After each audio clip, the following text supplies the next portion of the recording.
In California, the worst measles outbreak in 15 years is spreading. The virus is roaring back into the headlines tonight. An outbreak somehow traced to someone who had probably caught measles abroad visited Disneyland and may have sneezed. Measles on the march in America. This outbreak is showing no signs of letting up. There are already more cases this year than there were. The number tripled to 644 measles cases reported in 27 states. And I mean, is this all basically because of the anti-vaccination movement, because parents aren't vaccinating their kids? Yeah, you know, I think so. A bill that would ban exemptions from childhood vaccines is advancing through the California legislature. We are authoring legislation that will abolish the personal belief exemption. I think you're starting to see why it is that mandates are so important. There has been some inaccurate information circulating about vaccines, mostly stemming from a British study linking vaccines to autism. We still continue to hear that vaccine caused autism, even though that's been debunked. Repeatedly and thoroughly debunked. You may have heard vaccination causes autism in 1 out of 110 children. Fuck that. Total bullshit. It doesn't. The bill requiring children to be vaccinated has passed with bipartisan support. Every child must meet immunization standards before joining public schools, private schools, and daycares. I would strongly encourage everybody, look at the science, look at the facts. CDC, the Center for Disease Control, can give you good information. Get your children vaccinated.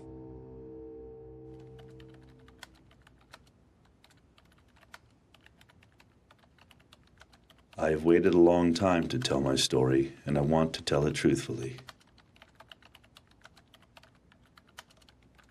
I was involved in deceiving millions of taxpayers regarding the potential negative side effects of vaccines. We lied about the scientific findings. The CDC can no longer be trusted to do vaccine safety work. Can't be trusted to be transparent. The CDC can't be trusted to police itself. Just a few thoughts. William W. Thompson, Senior Scientist, U.S. Centers for Disease Control and Prevention.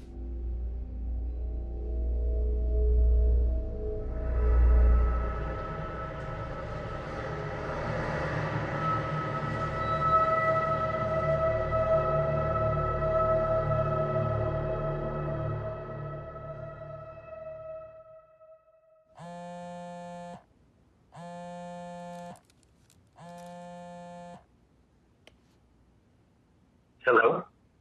I was sitting at my desk where I teach at Simpson University. My phone rings, and it's Dr. William Thompson. Brian, you and I don't know each other very well.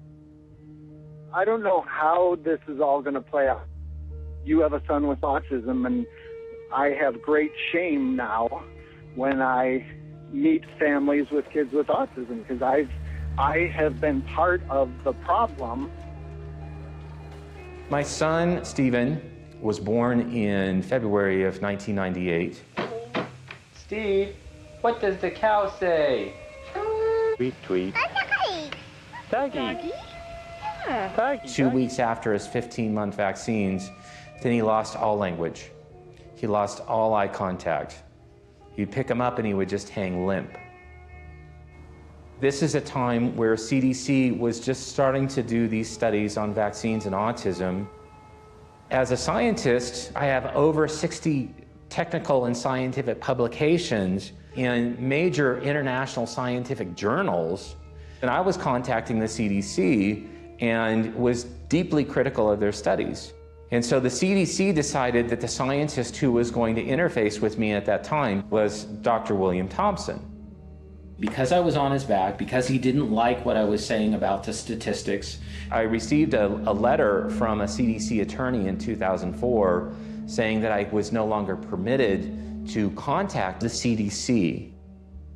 Fast forwarding to 2014, Thompson said to me, Brian, if you listen to me and if you do what I tell you to do, I can guarantee you will be able to access a treasure trove of data, and I would like to guide you through these steps.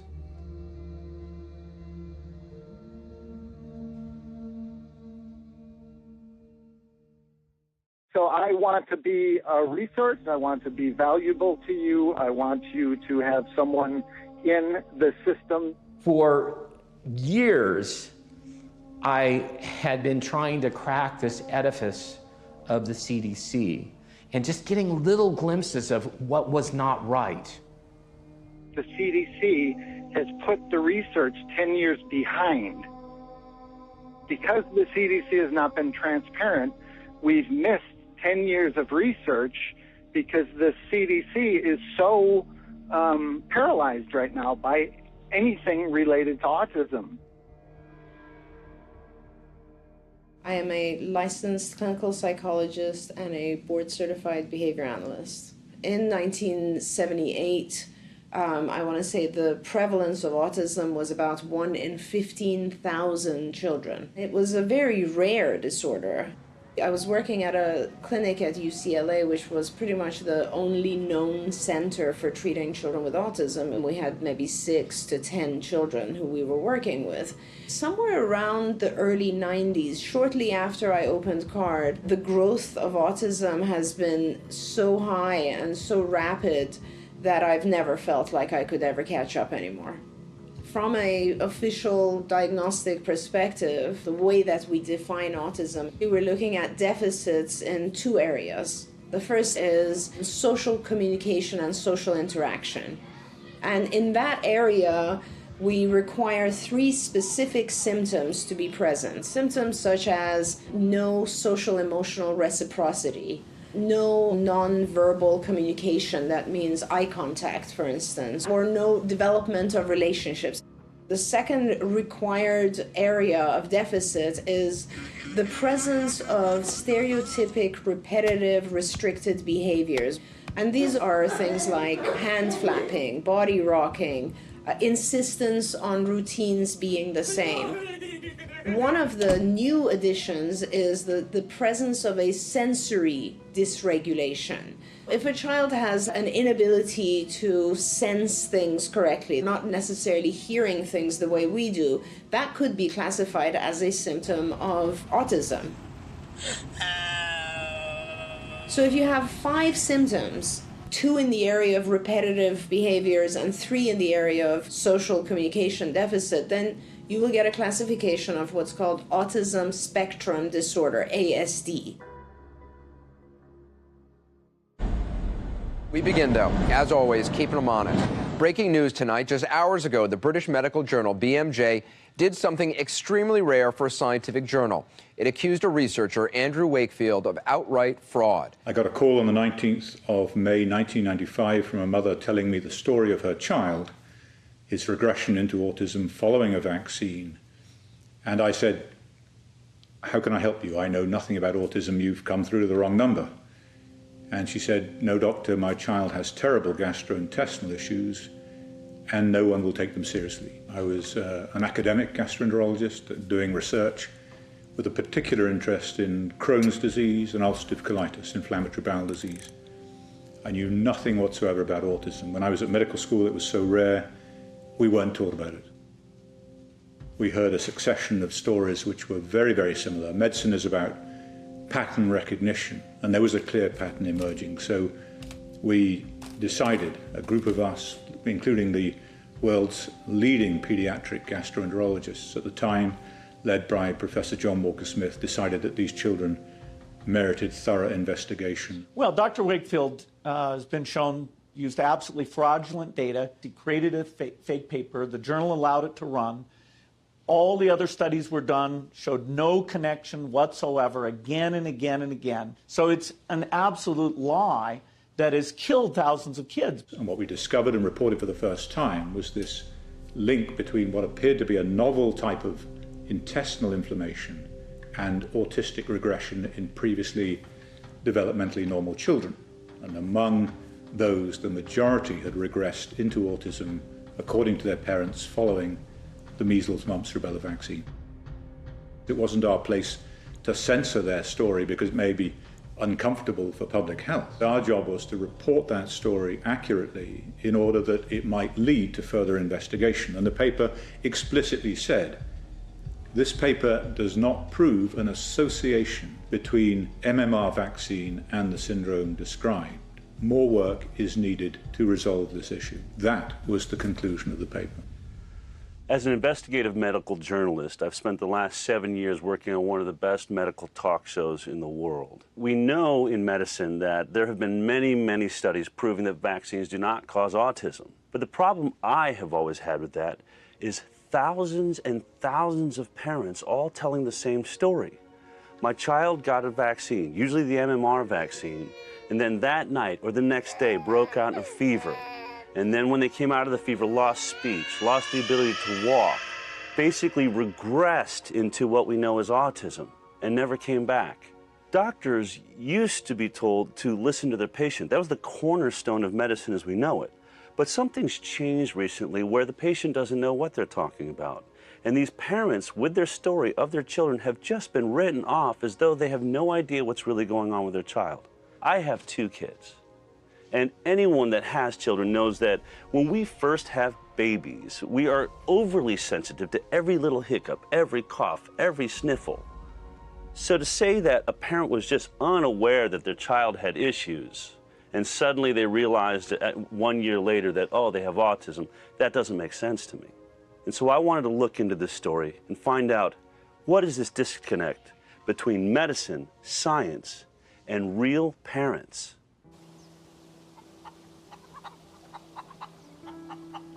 I couldn't wait to be a mum. I remember specifically, before we even got married, talking about how important children would be in our lives. I wanted a daughter first, then I wanted a son, and we were planning on having 4 children. We were going to be the most perfect parents that we could be. Bella was born, and that was a wonderful experience. Bella was just this angelic, perfect child. She hit all her milestones. I got pregnant with Billy quite quickly. Bella, say hello to Billy. Hello. We've now got a beautiful girl and a beautiful boy. And life was just amazing. So at 2, 4 and 6 months, Billy had his normal baby vaccines. A little bit snivelly, chesty, coldy after maybe the last one. So me, in my perfect mother mode, rushed to the doctor. Is he okay? Do I need to give him anything? Yes, you need to give him antibiotics, just to make sure there's not an infection in there. It didn't clear up. Rushing back to the doctor, we need some more antibiotics. Let's just keep this going in him. And I remember my mother calling me out. My mother's a sort of homeopathic hippie, and calling me out saying, what are you doing? You're chucking loads of antibiotics down your son. For what? And I remember saying to her, Mum, with all due respect, you're an artist, and they're doctors, so they know best. He was due his MMR vaccination at 12 months. So the morning, exactly to the day, my friend, she said to me, listen, I've heard that there may be a problem with this vaccine you're about to take Billy for, the MMR. And I said, Liz, are you crazy? What is the matter with you? If there was a problem with this vaccination, it would be headline news. The doctor would be calling me up saying, do not bother coming in. This is not a safe vaccine. None of that is happening. You're being negative, you're being careless, and you're listening to what, some rumour that you heard somewhere. Billy could become deaf if I don't take him in now and get him this MMR. Most of the evidence linking measles with autism is kind of settled down, and most of the doctors and scientists agree that it probably isn't the major cause. I've been working in pediatrics for almost 20 years. I think most pediatricians view vaccines as the #1 thing they do for kids. Okay, there we go. And a high one. All right. All right, okay. I'm young enough to not remember the days of kids in an iron lung because they were battling polio. Polio has essentially been eradicated from this country. In '98, the Wakefield study came out. My son had just been born. That study kind of pointed a finger at the MMR. As a parent, I was scared to give the MMR to my son. And as a matter of fact, I didn't give it to him on time because I wanted to see what additional studies would show.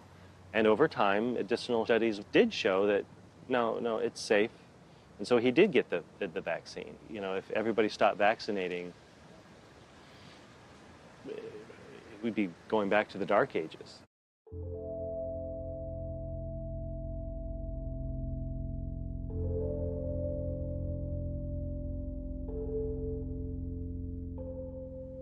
When a CDC scientist who'd been there at that time 17 years tells you this is how you access data, it didn't take me very long to realize, oh, I better do what he says, because he knows what he's talking about. I just want to tell you one thing.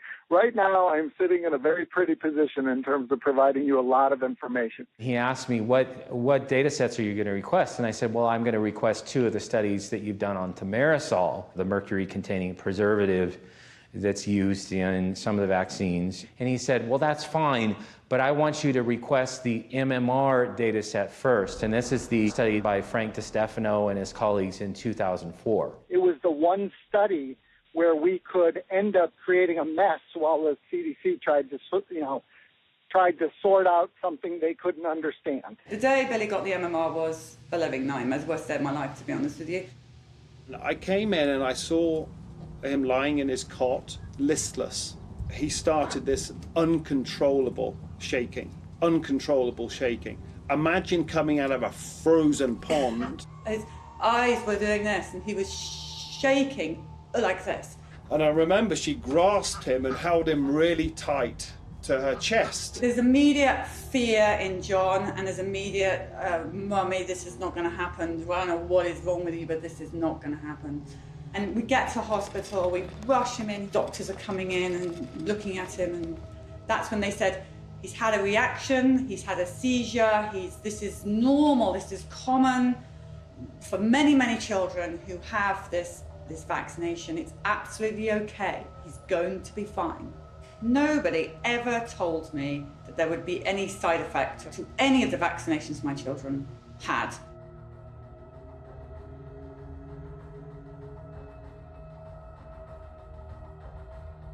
Following his febrile convulsion that he had the same day of the MMR, we were told to take him home. He slept in the bed with us for the night. He seemed just very, very sleepy. In fact, he didn't really ever wake up to the Billy that we had before. For me, it became really necessary to start looking at what types of medical issues are these children going through? What are the other factors that have affected them, that have brought them to this level of symptomology that we call autism? This is now probably the mid-90s. I came to notice that there was a very high use of antibiotics amongst these children. But B, what became pretty interesting was seeing the number of families who were reporting that their child had a regressive type of behavior occur right after their vaccinations. A lot of these parents were showing me footage of their children who had been completely developing normally until 18 months, and then all of a sudden post-vaccination had developed incredible regression. Children who had speech anywhere close to 50 to 100 words and had completely lost all of their words. Children who were extremely attached and interactive with their parents and had suddenly become isolated, no longer responding to their own name. This was all happening right after their MMR vaccines.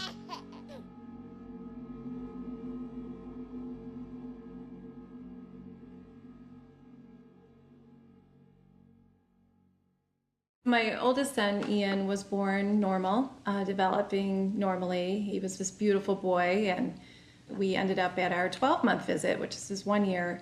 Then they gave him multiple vaccines at once. And within 7 days, he had 104 fever and a rash all over his body.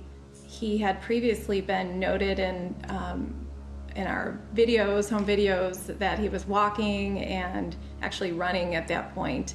7 days after the vaccine, he was no longer able to do that.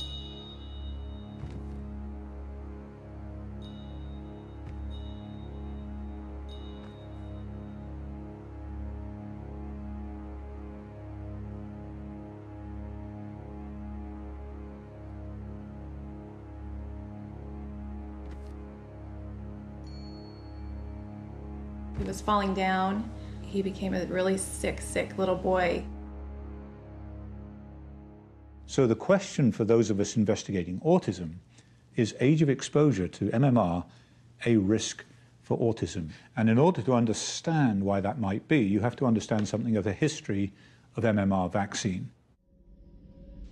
In 1987, there was an MMR vaccine that was being used in Canada, produced by SmithKline Beecham. And that vaccine caused meningitis. It was recognized quickly, and that vaccine was withdrawn in Canada. However, in the same month that it was withdrawn in Ontario, it was licensed in the UK. The name was simply changed from Trivirix to Pluzirix. In the UK, it was used for 4 years, and likewise, it caused meningitis and had to be rapidly withdrawn. There was a public outcry. There was an acute loss of confidence by the public in vaccine policymakers, and the vaccine should, at that point, have been destroyed. It wasn't. It was then shipped to developing countries like Brazil, where it was used in a mass vaccination campaign. And there was an epidemic of meningitis, which was entirely predictable. Now, scientists studied that epidemic, and what they found is that the risk for meningitis was associated with age of exposure. The younger you got the MMR vaccine, the greater the risk of meningitis. For people like me investigating autism, the question was, is there a similar risk in autism? Is age of exposure to MMR a risk for autism just as it was for meningitis? We shared with the US Congress and the CDC the hypothesis. The story as told to us, at which we have an obligation to report, is that the majority of children regressed following a period of normal development in the face of MMR vaccination. That does not mean it is the cause of the disease. The Institute of Medicine is a body of scientists and physicians that review the available data on vaccine safety and then advise our government on vaccine research policy. Well, because Andy Wakefield had put forth this theory that the age at which you receive the MMR may increase your risk of autism, the IOM looked to the CDC to do that very study. It was a study about timing. Does the earlier you receive the MMR vaccine increase the risk of autism? When we talk about the MMR study, nobody had ever requested those data because it was a big secret that you could do it. Thompson told me to email such and such a person, and then on the inside, I also found out that one of the people preparing these data sets for me was Bill Thompson. They don't really want people to know that this data exists. Again, I just can't believe we actually got you that data. Thompson couldn't send these documents directly to Brian Hooker because that would have been illegal. What Thompson identified was a legal loophole that is referred to as a citizen's request. That allowed Thompson to deliver to Brian Hooker potentially classified information in a legal way.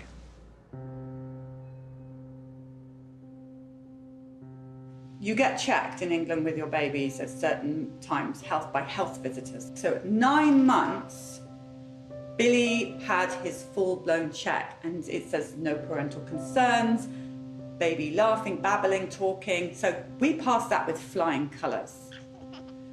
18 months is when they next come in. And by this time, we know there's something seriously wrong with Billy. Probably within 5 or 6 days, the first signs really was this vacancy. He wasn't the same smiley little baby that he was before. He had a blank expression. Then the diarrhea kicked in.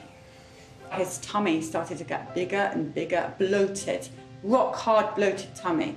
He would start to walk on tiptoes.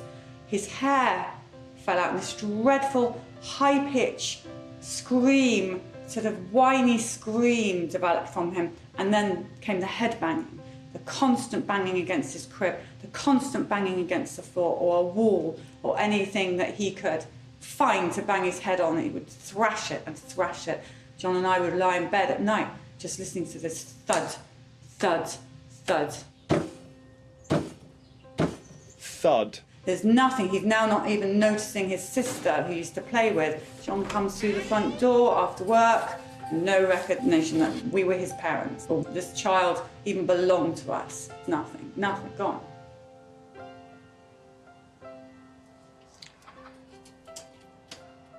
I mean, that was the time where our boy changed from what he was to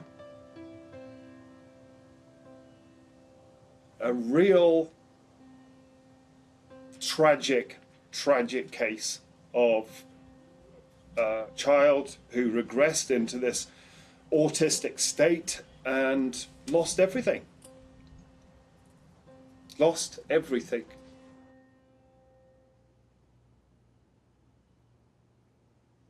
The CDC, the way that they do research studies is very reactionary.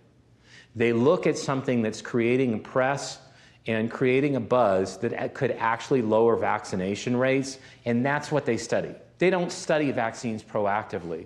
So if Andy had never done his original study, gotten that published in The Lancet, would have never created the uproar that rightfully it should have created, then the CDC would have never studied this. The press conference for the Lancet paper was called by the Dean of the medical school, who was the chairman of the media committee. The temporal association between MMR and autism was initially made in the United States. I had done an extensive research into measles vaccine safety and MMR vaccine safety in the pre-licensing phase. In other words, what safety studies had been done before these vaccines were put onto the market and into children. A 250-page report was compiled by me showing that the vaccine safety studies for MMR in particular were lamentable. They were lamentable. There are many assumptions have been made about the safety of this vaccine, and there had been problems which had been airbrushed.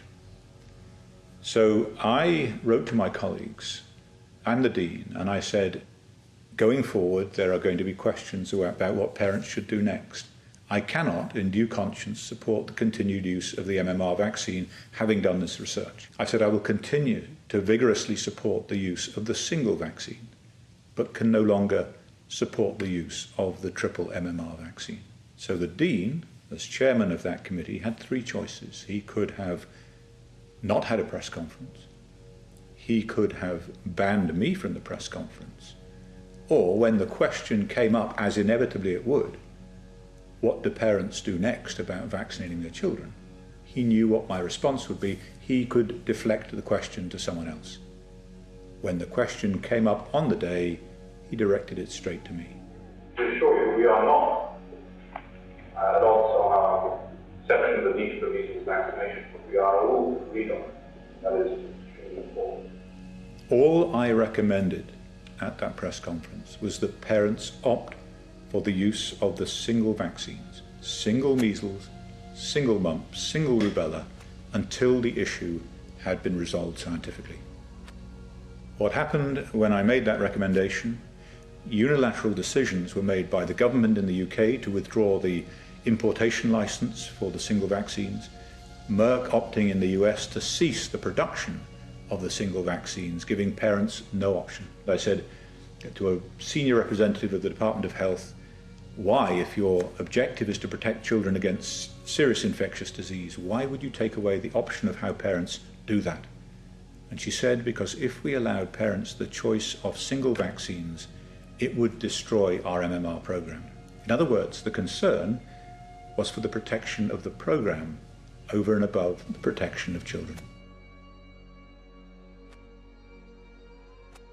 No one's career has ever been advanced in the medical industrial complex by being outwardly and openly critical of the vaccine industry. I'm Mark Blaxell, father of a daughter diagnosed with autism back in 1998. I've written 2 books that have come out of the autism movement, have been projected into autism advocacy ever since. Michaela was born typical, everything was fine, was developing normally through her first birthday. We have vivid memories of early language, joint attention, lots of play. She was adorable, beautiful, cute. And then somewhere in the months after, she began to slip away and she lost language and she began to retreat into a world of her own. And at 2 years, 9 months, we got a formal diagnosis of full syndrome autism. It was a hopeless, pessimistic future that was laid out in front of us. She was going to be disabled for the rest of her life, likely to be non-vocal in an institution, and that the best thing we could do was to accept the inevitable. Part of the story we heard from the Harvard experts was autism was genetic. It was low and relatively constant prevalence. The more I learned, the more clear it was that that whole orthodox view was false, completely false. Revolutions only happen in science when there is an anomaly that the old orthodoxy can't explain. With autism, the anomaly was the explosion in cases, which meant that what people were trying to describe as a genetic, neurologically based condition couldn't be genetic. It could only be environmental. It could only be some set of things that had happened to children. And you had to ask the question, what might it have been? One of my personal training clients was the director of programs for LWT, London Weekend Television. And this guy said, why don't you do a program, and people out there there may be someone out there with this condition. He said, this is going to be an unbelievable story. We've got nothing to lose. Right now, this child is either going to kill himself because he's going to smash his head to pieces, or we are going to go insane because everybody here is miserable. And that program was aired, and we received 250,000 email hits. Computers were kind of new then, the whole internet computer thing. Ours crashed. We'd set up a Billy Tommy website just in case one person might be able to help us. Crashed. The television station's computers crashed. They had never seen anything like this before. The parents had exactly the same story as us. Antibiotics, some were chickenpox, a lot. Vaccine, bang, the symptoms are all the same. The diarrhea, the constipation, the high pitch scream, the banging of the head. We've all lived through it, it's the same story. And it was Polly's idea to put all of this stuff together in a magazine called Autism File. Let's all ask the questions and maybe someone can help. These questions from these parents were not being answered by the doctors that they went to see. They came to us out of desperation, and we had 45,000 subscribers within 4 months. When I originally got the MMR autism data, I came up with my own analysis plan, and I stepped through logically and systematically how the data should have been approached. I looked first of all at males versus females. Then I looked at black males. The relative risk of them receiving an autism diagnosis was astronomical, and it was highly statistically significant. I really had to scratch my head and say, I know nothing about the MMR vaccine. And so that's when I originally called Andy. Wow. Really? After everything that had happened, everything we'd all been through, everything that the families had suffered for the last 15 years, and the CDC had known all along there was this MMR autism risk. As I started to divulge more of the conversations, then I think it really hit him that this was a major crack in the wall of the CDC. The first thing that Thompson did was to plot a graph of percentage of children vaccinated against age at first MMR vaccination. The children with autism are represented by the pink line, the children without autism by the blue line. Now, if there's no link between early MMR and autism, those two lines should track together, whatever the age at first MMR. Now, they do track together until they get to 15 months. And then they separate, and they continue to separate thereafter. This was their first indication that MMR vaccine was causing autism. And that finding alone rocked Thompson back on his heels. This was a huge issue for Andy. So I said to Brian, are you recording these conversations? Recording phone conversations was not really palatable to me. It almost seemed cruel. Whistleblowers can disappear as easily as they came. They're like a fish on a hook. And your job is to get them into the boat.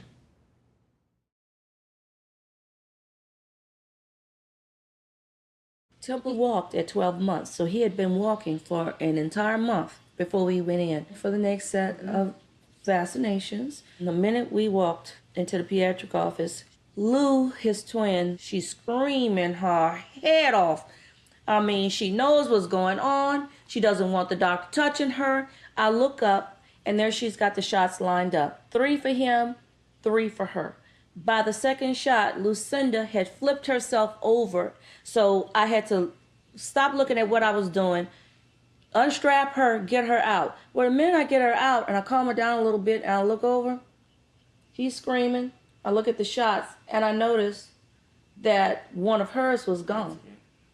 There are only 2 shots left for her. And I asked the nurse practitioner, I said, what happened to that other shot? She says, oh my goodness, I gave it to him. I said, which one was it? She said, it was the other MMR. I said, call the doctor. This baby is screaming his head off. You've given him an extra shot. I don't know what the effects of that's gonna be. We're leaving. And I left. So she never got her shots. I go home, this baby cried. I put him down on his little blanket. He starts banging his head on the floor. Next morning, I go in his room, and he's staring in the space, and he's looking around like this, as if, you know, he's a bit paralyzed. Not the baby who was always doing this every morning and smiling for me to get him out of bed. And I pick him up, and he does this. And I said, what has happened to my baby? So I called the clinic, and I said, I think my child's had adverse reaction to those shots yesterday. She says, no.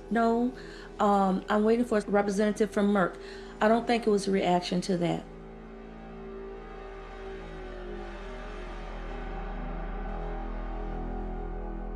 Bill Thompson looked at African Americans. He saw that those African Americans that got the MMR on time were 2.64 times more likely to get an autism diagnosis than those African Americans that received the MMR after 3 years of age. What this was suggesting is that among the blacks, the ones that were getting vaccinated earlier were more likely to have autism.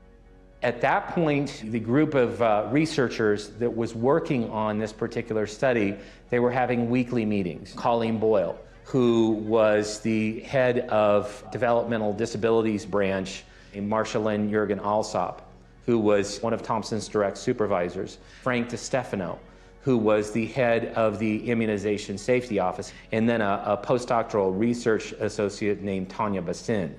In that meeting, Thompson brought up the fact that African Americans were showing a highly statistically significant risk of autism if they got the MMR on time. What is said in these closed door meetings? I mean, do people say, oh, well, this is unacceptable, or is it just, do they always say, oh, this can't be right, or? I'm not going to lie, but I also don't want to say things to you right now that aren't some written form. Right. The analysis regarding the African Americans was the 8 on the Richter scale earthquake that just shook through the CDC. I take him to see the pediatrician that I know. And she looks at me, she closes the door, and she whispers, she says, Sheila, I believe he has autism. I said, what? Like Rain Man? She says something like that. I'm gonna refer you out to a neurologist. And we go see the neurologist the next week. He says he has every classical symptom of autism. I do not believe this. I was angry. When he was explaining to me what Canner's autism is, he told me he was born that way. I said, no, he wasn't. Clearly there was a very high risk of autism in African American children. But here's the thing. We know that autism is 4 times more common in boys. And so to see that effect mirrored in the African American children was a compelling finding. When I looked at African American males only, the relative risk was 3.36. It just blew my mind. And that's when I wanted to call Bill Thompson on the phone. And his statement to me was, oh, you found it. It appears in the final publication is that race in general is downplayed. Of course it is.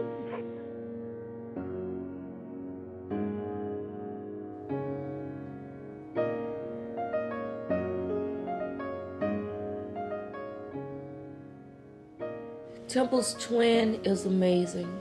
She is fluent in 3 languages. She speaks French like a native. She is an A student. She plays classical piano. With all of the guilt that I feel from that day, one of the best decisions I made for her was to walk out of that office without her being vaccinated. At the end of this journey, I don't want to be one of those mothers standing there saying what I wish I would have, could have, should have done. I want to be able to say, I gave it everything that I had. I gave it my best shot. His twin is going into the 11th grade. And for someone who still can't manage to cross the street, now am I grateful he's here? You bet. I'm grateful my son lived. And I was so naive that he would live a fulfilling life. He would end up being a happy man, having a family. My dreams for him. And every year that goes by, the older my son gets, the further that dream seems to be. All about vaccines! So what do vaccines do? Vaccines build up your immune system and make you stronger to fight off disease. Are vaccines safe? Yes, studies involving millions of children have shown no connection between vaccines and autism. Stick to the schedule. The CDC's own vaccine schedule, which we are required to adhere to as parents in America, recommends that our children get the MMR between 12 and 18 months. But in this hidden data provided to us by William Thompson, it is clear that for African Americans, this is actually the most dangerous time to deliver the MMR. The CDC, in my opinion, is one of it's where I go to if I need information about an infectious disease. I probably either go on their website or open one of the reference books every day. That building is filled with a lot of scientists that are smarter than me.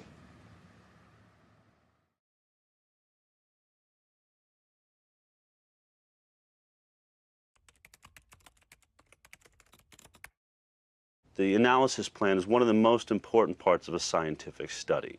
It's the laws or the rules by which the scientist will adhere to while doing the study. And this analysis plan is put together by the scientists themselves. Sometimes their superiors weigh in. But once they've locked that analysis plan, they've said this is how we're going to use the data. And you can't deviate from that analysis plan, or you're at risk of fraud, scientific fraud. Did they deviate from the analysis plan after seeing something that they didn't like? If they did, we have a real problem. Thompson not only played a major role in developing the analysis plan, he was the numbers guy. He was responsible for collecting the data, analyzing the data, and presenting the results. And by November 2001, the results were in. Now with the MMR autism one, we had an analysis plan that we were supposed to execute as was written. And, I'm going to be sharing these draft analysis plans that we had, and you can see whether we did what we said we're going to do.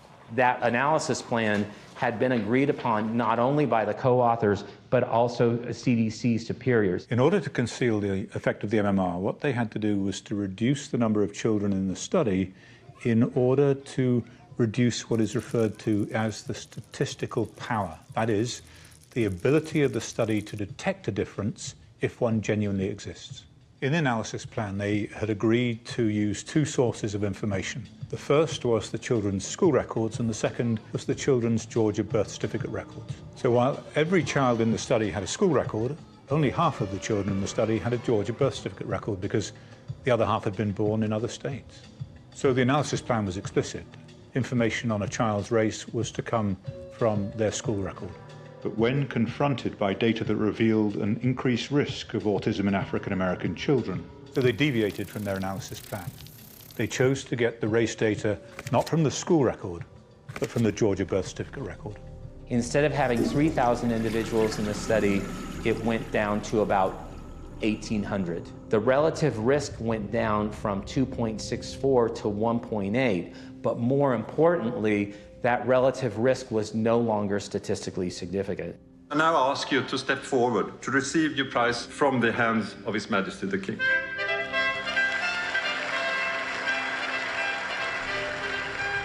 I am Luc Montagnier, MD. I am a virologist by training. I obtained the Nobel Prize for my contribution to the discovery of the AIDS virus. The vaccine-autism interaction is a worldwide problem, not only in this country, in Europe, but also in Asia, even in Africa. The MMR vaccination, in a very early stage of infancy, before the age of 2, was more prominent in Afro-American children, and this was hidden for some time. This fraud, of course, ranks very high, to my opinion, in the ethics of medicine and science. CDC in the past has done a very important work on the discovery of AIDS, so I'm very disappointed to see a different situation with CDC dealing with autism.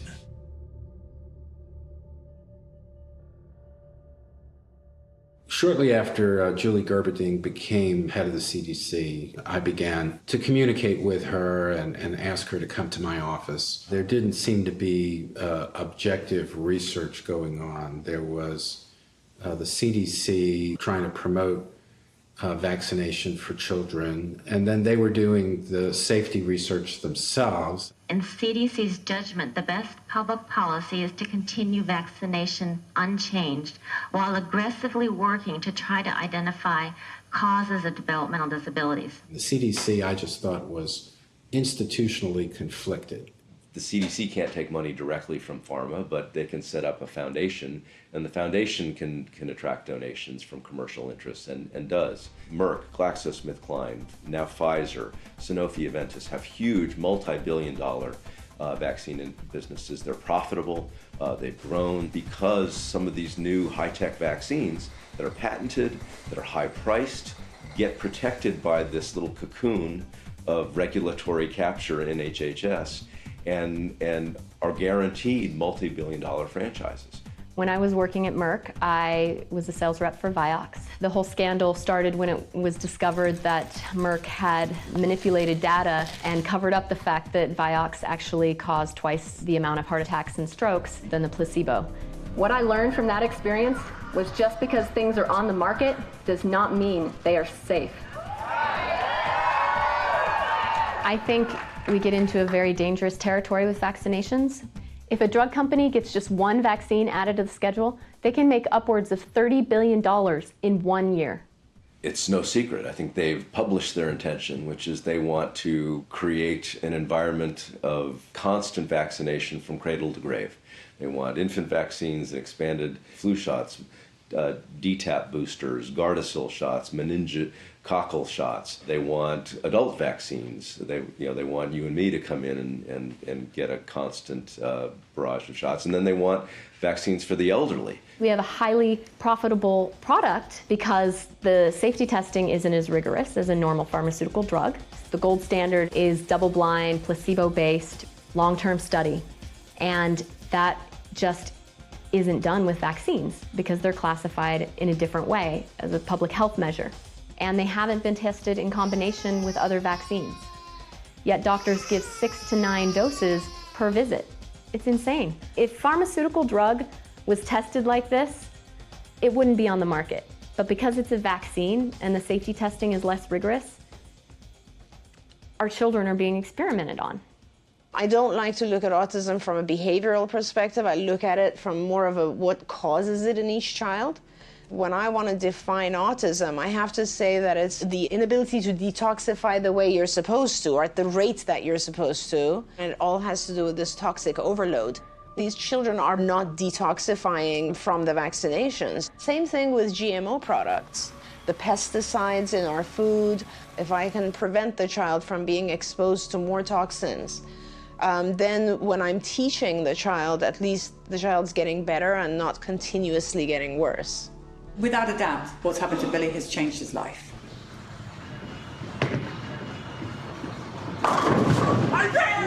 Okay, give it a try.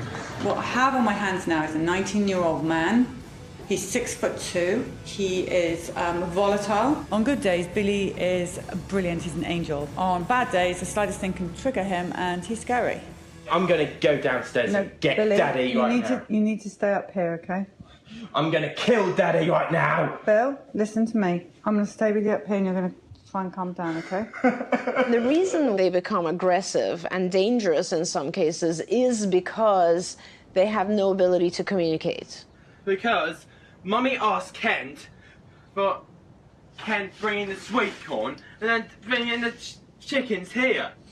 Because this is your fault, Mummy. If you were not able to express your needs, your wants, your desires, your happiness and sadness and so on, you would become aggressive. That's often when we see the worst part of autism.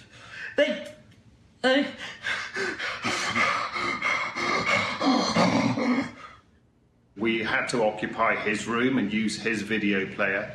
And of course, that is a massive intrusion in his space, and he got very upset. Where else in this house can we play a video? Remember? Listen, Bill.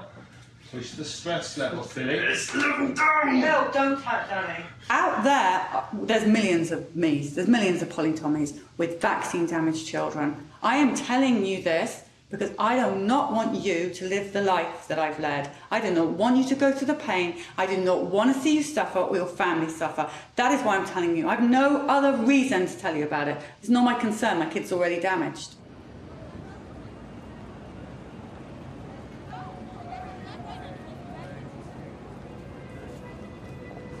I am a senior research scientist here at MIT in the Computer Science and Artificial Intelligence Laboratory. I have a bachelor's degree in biology from MIT, and I have MSEE and PhD degrees, also from MIT in electrical engineering and computer science. I became interested in autism a long time ago when my best friend at the time had a son who was diagnosed with autism following a DPT shot. He ran a high fever after the shot, seizures a week later, and then was later diagnosed with autism. We have to accept the fact that autism is new, that before 1930, the rate of autism in the world was effectively 0. And then for a long time, it was 1 in 10,000. I got interested in studying autism 8 years ago when I saw the numbers go up, and I was quite alarmed because I could see that the trend was exponential growth. And exponential growth is extremely scary. Since really the mid to late 80s, we've gone from this low prevalence environment to a rate of increase where the trend is still vertical. We have not seen a flattening in trend. It's every couple of years, the CDC provides a number of what percentage of the kids are diagnosed with autism. And you've got the dots going all the way back to 1975. You draw the line, it is a perfect exponential curve. If we assume that things are going to continue as they have for the past 30 years into the future, we can predict that by 2032, 80% of the boys born will end up on the autism spectrum. Half the children, 80% of the boys.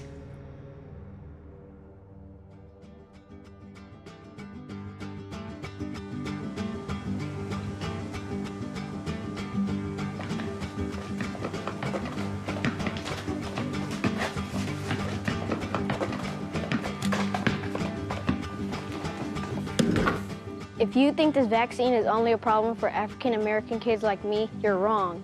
There's an even bigger problem, one that puts all kids at risk, and it's called isolated autism.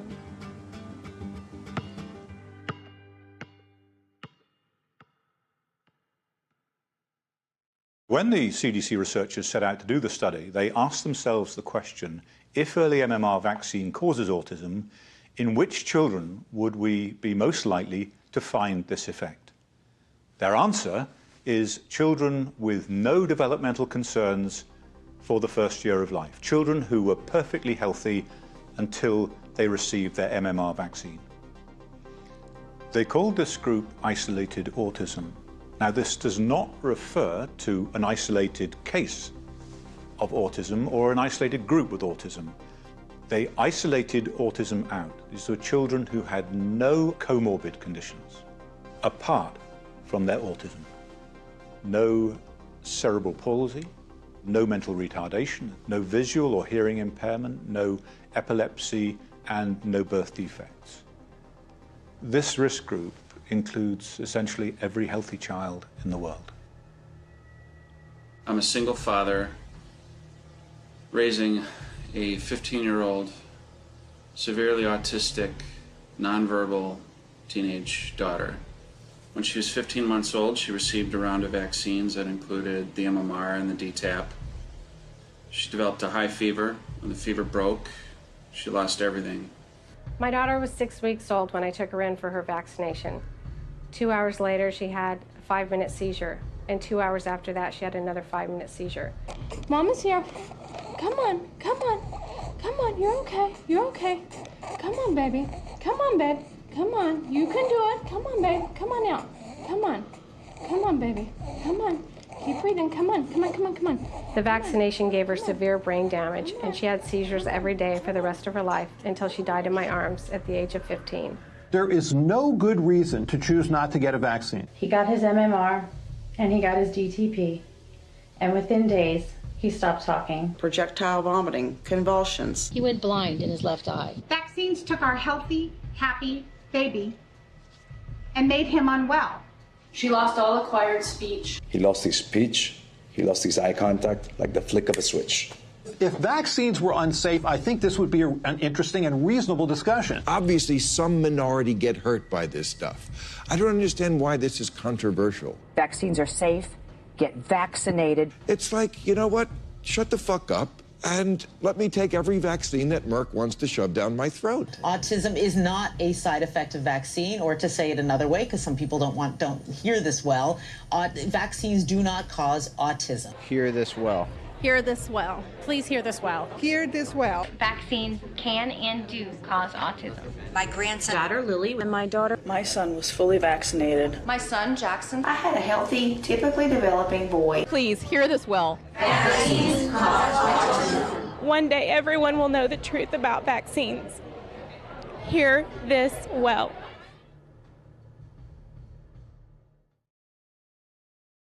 I actually think the most interesting results are the elevated ones for the isolated, ones that don't have other comorbid conditions.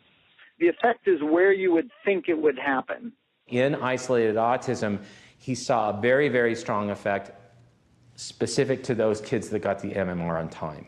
When Bill Thompson ran those numbers, he saw an astronomical effect. Some of the numbers were actually, the relative risks were as high as 7 or 8 times higher with these kids that were diagnosed with just isolated autism, no other diagnosis, versus those controls. Isolated autism is confusing because it sounds small, but it really is a big problem. Because all healthy children, no matter what race, are at risk. For example, my sister's 18 months old and she's supposed to get her MMR shot right now. But if she does, she's 7 times more likely to get autism than if my parents wait until after 3 years old. So I hope my parents don't do it. Here's what's really scary. When we look at isolated autism, we see that there's a up to 7-fold increase in the incidence of autism between those that received the vaccine between 12 and 18 months versus those that got it after 3 years old. But let's be perfectly clear. Every child in this study had received the MMR vaccine. What would the numbers be if you compared children who got the vaccine between 12 and 18 months versus children that never got the vaccine at all? This is often referred to as the vax versus unvaxxed study. And the CDC refuses to do this study, even though every drug that we take has been through this exact study. There's a group who take the drug, and then they compare it with a group that do not take the drug, and they see, are there more side effects and complications with the group that takes the drug? So why does the CDC refuse to do the vax versus unvaxxed study? Probably because when we look at the results of this study, we realize that the risk would be astronomical, and is likely to be one of the major reasons we're seeing this skyrocketing increase of autism worldwide. Just like the African American children, they went into the room and they sliced and diced the data in an effort to get rid of that effect. So this is Colleen Boyle's meeting notes, how they plan to present the data by these age groups. That after the fact, when the data are in, she writes reformat, and then she puts in new age groups. Even this failed to achieve the desired effect, since in the end they simply omitted the relevant findings from the paper altogether. I was just looking at that, I'm like, oh my God, I cannot believe we did what we did. But we did. Yeah. So it's all there. It's all there. And you in the health field, you who run our health agencies in this country who are sitting here today, you have an obligation to these kids that you just saw there to make sure that these studies are complete, thorough, so that everybody knows that we have all the facts, and you don't have that. One of the things we did, because this was such an important topic, was to have them be sworn in. So they were under oath. And if they were doctoring the results of a study and they did it deliberately, they committed a felony. It used to be 1 in 10,000, and now it's 1 in more than 250 kids that are being damaged in this country that are autistic. Now, those kids are going to grow up. They aren't going to die. It's not like a lot of diseases where they get infected and they drop dead. They're going to live to be 50, 60 years old. Now, who do you think is going to take care of them? It's going to be us, all of us, the taxpayers. And it's going to cost, I think, as you said, Ms. Maloney, trillions of dollars. So we can't let the pharmaceutical companies and our government cover this mess up today, because it ain't gonna go away. And it's gonna cost the taxpayers trillions more if we wait around on it. And for our FDA and HHS and the health agencies to continue to hide behind this facade that there have been studies that conclusively prove otherwise is just wrong too. So the CDC wasn't just doing this study inside of a bubble. In fact, it was the exact opposite. They were under fire. You had Congressman Dan Burton in front of the Congress demanding answers about mercury and the MMR and vaccine studies and the connection to autism. Dave Weldon, congressman from Florida, is reaching out to Julie Gerberding with serious complaints on how he thinks this entire issue is being handled. On top of that, the Department of Justice is requesting files and data from the CDC because of a previous study called the Verstraeten study that had so many anomalies, it looked like scientific fraud was taking place. So they were suspicious. So then you look at the emails that Thompson's provided to us, and you see that he's reaching out to his line manager, Dr. Melinda Wharton, throwing up red flags, saying, I first spoke with you in September of 2002 regarding the sensitive results we have been struggling with in the MMR autism study. How do you struggle with scientific results? I mean, facts are facts. Data are data. That doesn't make any sense. So you got Dan Burton breathing down their necks. The Department of Justice is requesting files. And William Thompson finds out that Colleen Boyle has brought in a lawyer to help her decide what materials are too sensitive to provide to the Department of Justice. This obviously freaks William Thompson out, because later in the email to Wharton, he says, I will be hiring my own personal attorney. And it's extremely unfortunate that we need to be concerned about whether our own legal rights are covered when participating in a study such as this. I mean, what's going on here? We have government scientists lawyering up over a children's safety study. Clearly, this does not sit well at all with Dr. Thompson, because at the end of this email, he makes what looks to me to be a clear threat. My level of concern has also caused me to seriously consider removing myself as an author on the draft manuscript. So then a few days later, Thompson writes directly to Dr. Walter Ornstein, head of the National Immunization Program, saying, I am not interested in taking all of the political heat that will go along with that study. Thompson has gone all the way to the top of his department. I mean, we don't ever get a response from Walter Ornstein, but Thompson is very clear on what happened next. The higher-ups wanted to do certain things, and I went along with it. In terms of chain of command, I was number 4 out of 5.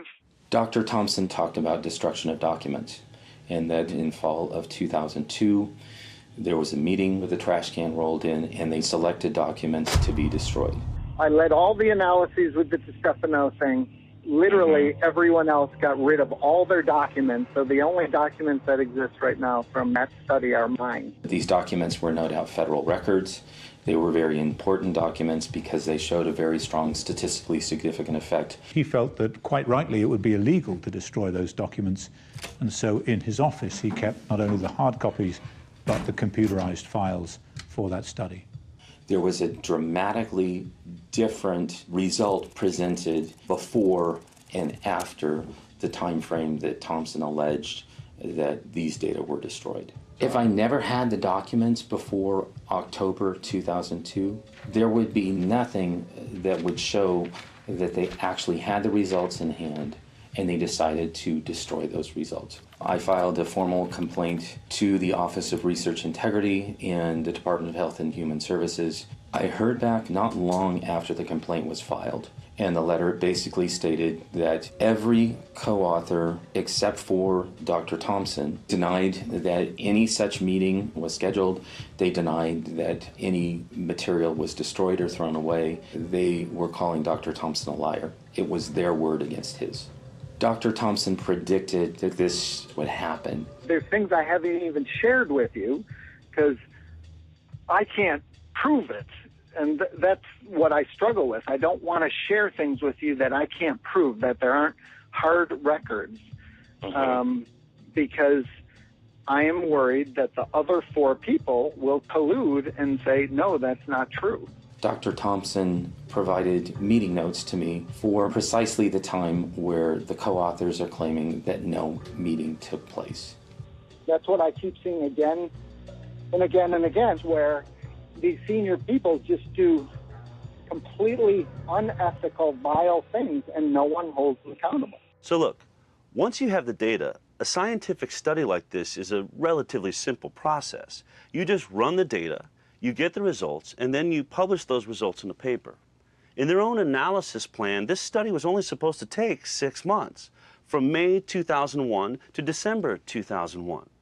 So if they weren't destroying data, why did this study end up taking 4 years? The question everybody needs to be asking the CDC is what the heck happened between October 2002 and February of 2004? The reason you don't see anything else circulating on the study, it was 5 of us behind closed doors for 2 years. Wow. So after 2 years of secret meetings behind closed doors, DiStefano emerges with the final draft of the MMR study, and they're going to present it to the Institute of Medicine. People on the IOM move from industry, government, academia, government, industry, and then they bounce around. It's all the same people, and there wasn't a really good policeman in all this to really make sure that the vaccine safety studies are done properly and that they're done objectively. It just didn't seem to me like we were running a system that was credible. I had written to Julie Gerberding, and I asked her to postpone the February 9th Institute of Medicine meeting. This report, the Institute of Medicine report, I wanted postponed because of my concern that this was not an exercise in discovering the truth, but was instead a meeting being driven by a desire to short-circuit important research and draw premature conclusions. The problem is, William Thompson, being the lead scientist, he's going to have to present their findings, and he's not happy about it. In fact, he's so upset that he goes above the lead author, DiStefano, above Walter Orenstein, all the way to the head of the CDC, Dr. Julie Gerberding.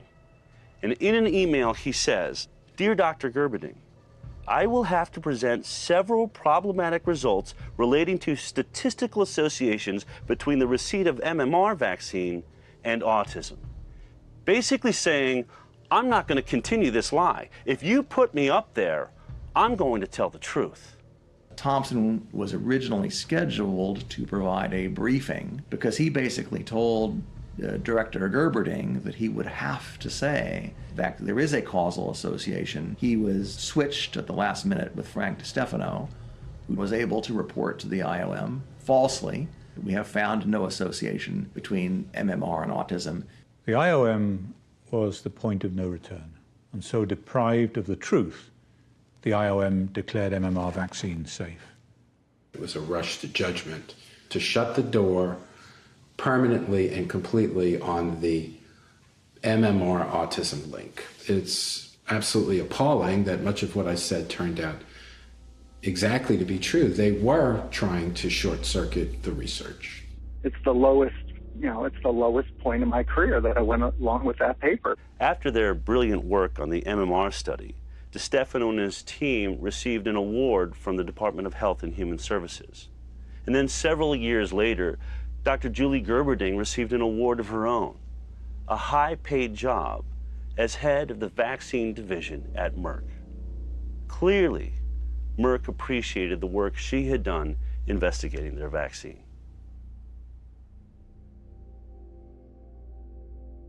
Just to let you know, I wrote a paper on my results on MMR. Yeah.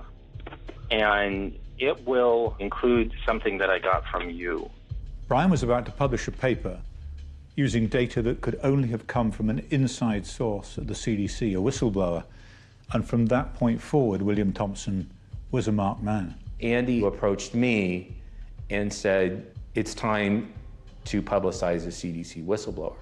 Ironically, 12 years later, while Thompson is bearing his soul to Brian Hooker, in front of Congress, Colleen Boyle is just peddling the same old CDC fraud.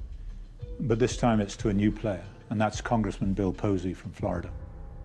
I wonder if the CDC has conducted or facilitated a study comparing vaccinated children with unvaccinated children yet. Have you done that?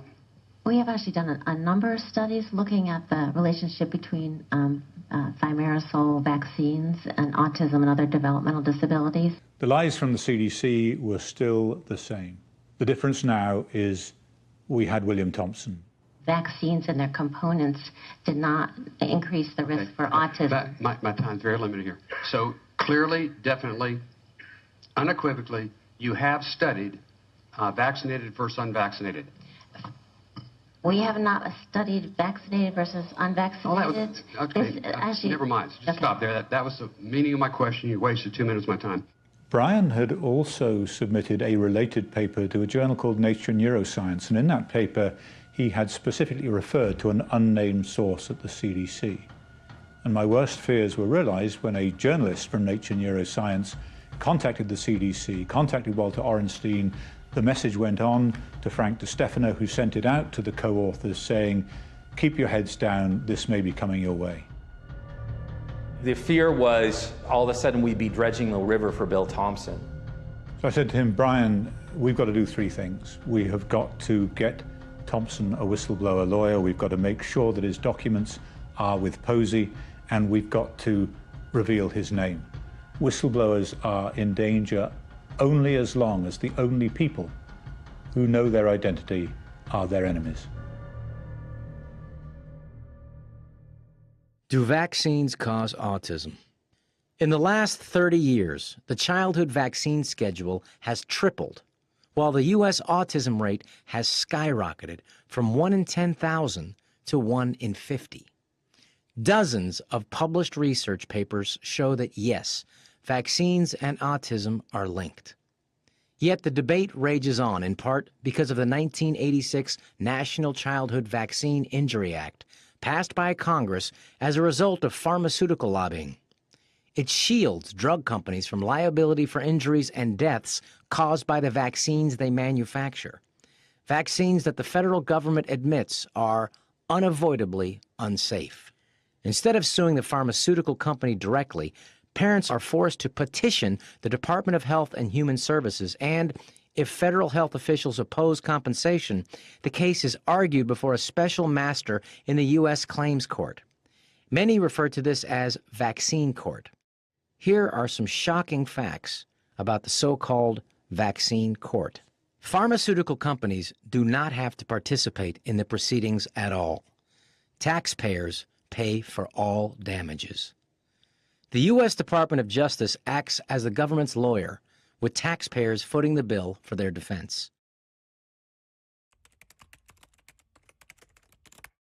Beginning in 2002, there were already thousands of cases accumulating in vaccine court, and the average compensation for an autistic child is in the range of $5 million.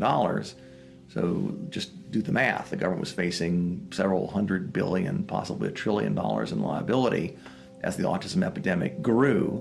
They had to develop a fraudulent study that would exonerate MMR to deliberately defeat the cases in vaccine court to avoid paying the $1 trillion. So the thousands of autism petitioners were denied their fair day in court by a corrupt and deliberate obstruction of justice. It is one of the most unethical medical decisions of all time, because it was made with knowledge to sacrifice these children as a direct affront to the congressional mandate that they all be compensated.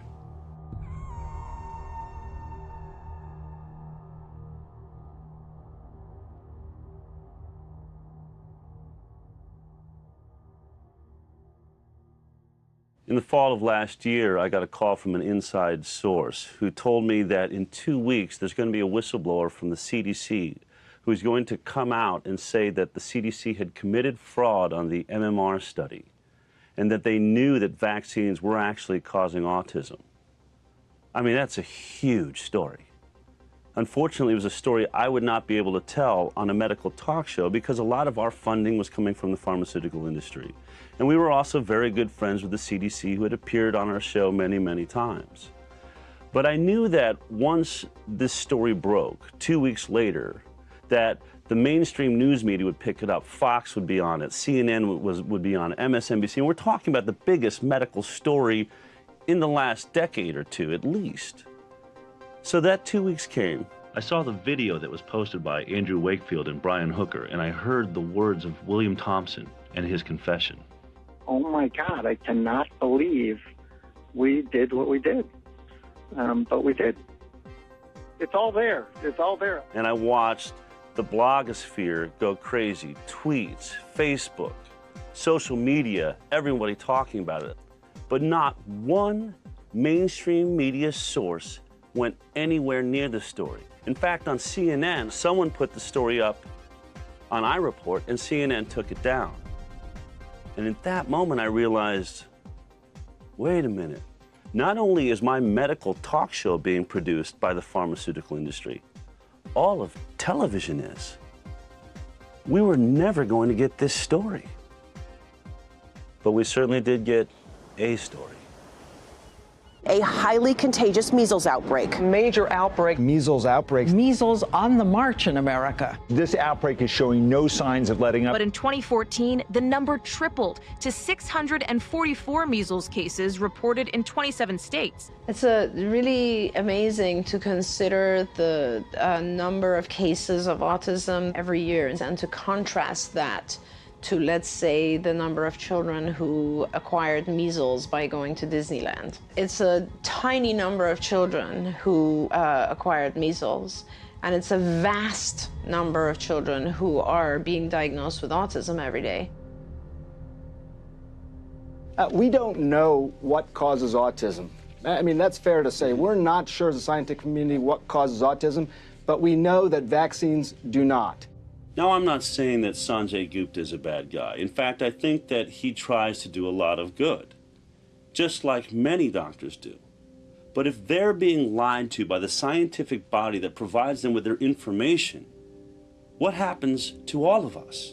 What happens if a good doctor sees the same data that I saw? So you're a scientist, basically. So you're studying this, and you feel 100% comfortable. You even said you have kids, so you're a family person. Yes. You would feel very How long have you been a doctor, and sort of what's your area of specialty? Sure. I've been a family medicine physician for over 10 years now, and treating families, everyone from newborns all the way up to my oldest patient is 96. So do you administer vaccines as a part of that? Yes, I do administer vaccines. In our clinic, we follow the CDC recommendations, and we give that information to our patients, and we give them a schedule of when their children are going to need to be vaccinated and so on and so forth. There's something I want to show you. This is the formal complaint about what they've been given by William Thompson, the whistleblower at the CDC, okay? There's all sorts of reference materials in here and things like that. I'm just going to give you time to look at it, study it as long as you want, okay? When you feel like you have a grasp of it, I know it's going to take some time. Appreciate you taking the time, all right? Okay. So I have sent you what William Thompson has said is the fraud at the CDC. All of that data that was missing. Did you get a chance to really look it over? It's really unbelievable how blatantly the data was switched around. It made me question whether or not this organization that's been mandating how I practice medicine for the past 10 years, if they're lying about this or leaving data out about this particular study, what else am I being lied to about?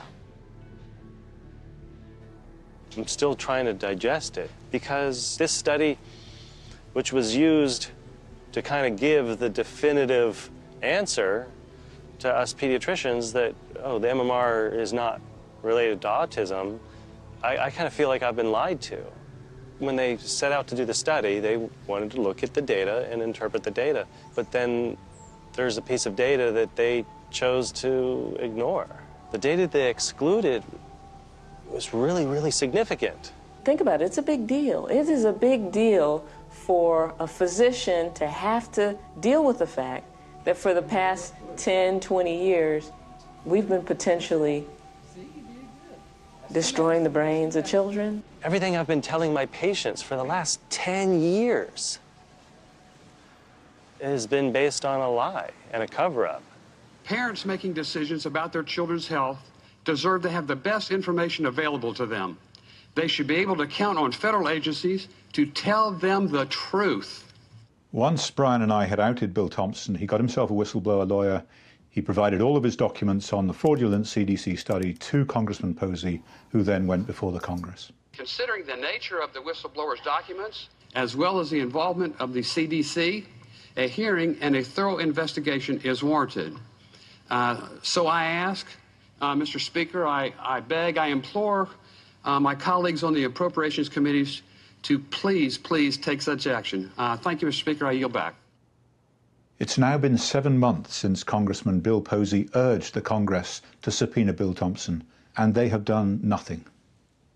Bill Thompson wants to be subpoenaed by Congress. As a CDC employee from the federal government, he cannot speak voluntarily because of the threat of jail time. Absolutely, William Thompson needs to go before Congress. He needs to go before the whole nation. Everybody needs to see what he has to say. He needs to be deposed in front of a committee in Congress, and Julie Gerberding has to be brought in and deposed, because this is a very, very, very disturbing revelation. For this researcher to come forward and be saying now that they were indeed deliberately concealing critical information about an MMR autism link, horrible, horrible development. Deviation from an analysis plan, omission of crucial data, destruction of documents, obstruction of justice, misleading the Congress, grievous harm to innocent children. This has to be investigated. You and I are in agreement. Vaccine safety should not be in the CDC. Absolutely. You would end up with an agency like the National Transportation Safety Board. The next thing they need to do is somebody needs to reintroduce the Weldon-Maloney bill. It needs to be very, very quickly enacted, and you need to take all of the vaccine safety responsibilities out of the CDC. These children have been maimed by the actions of Colleen Boyle, Frank DeStefano, Marceline Jurgen Alsop, and Tanya Bassin. My son has been debilitated for 17 years. I think jail time is too good for these individuals who have perpetrated such fraud. The notion of vaccinating children, protecting children against serious infectious disease with vaccines that are safe and effective is laudable. You hear about measles outbreaks in Disneyland, and then they try and sell you MMR. We didn't see autism being reported as a consequence of the single vaccine, only of the triple vaccine. So my feeling is that we need to review vaccination policy across the board. But in the first instance, I do believe we can make the problem far less if we separate those vaccines out into their single measles, mumps, and rubella.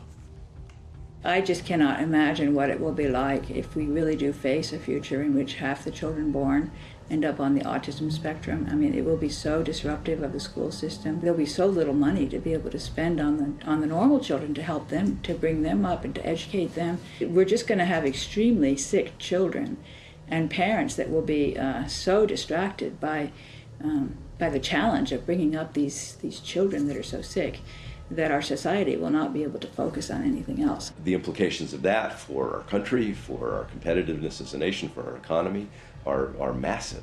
They must know, and they do know, that there's a national emergency. I mean, this is going to be a complete catastrophe if we just let it happen. What will you say the next time a mother sitting there with her baby in their hands says, Dr. Rachel, is the MMR vaccine safe? I'm going to tell her. I'm going to say, you know, honestly, I'm not going to give the MMR vaccine to my babies, and here's why.